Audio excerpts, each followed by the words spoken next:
Hierdie is my bakkie wat ek vol diesel moet maak. Nou gewoonlik is omtrent so R1600 om vol te maak.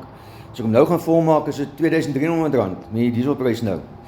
Maar ek is beworry daaroor, want dit is 'n ekstra uitgawe wat ek nou weer het.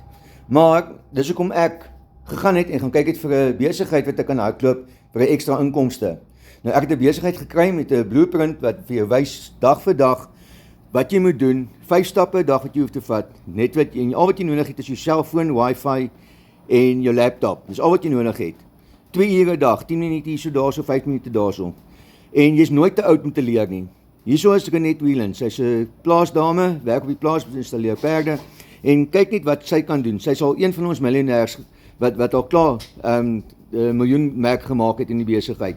Deur net 5 stappe 'n dag te vat. So as jy wil weet hoe om 'n ekstra inkomste kan verdien sodat jy ook 'n tank diesel kan ingooi, sit vir my diesel in die comments en ek deel met graagte al die inligting met jou.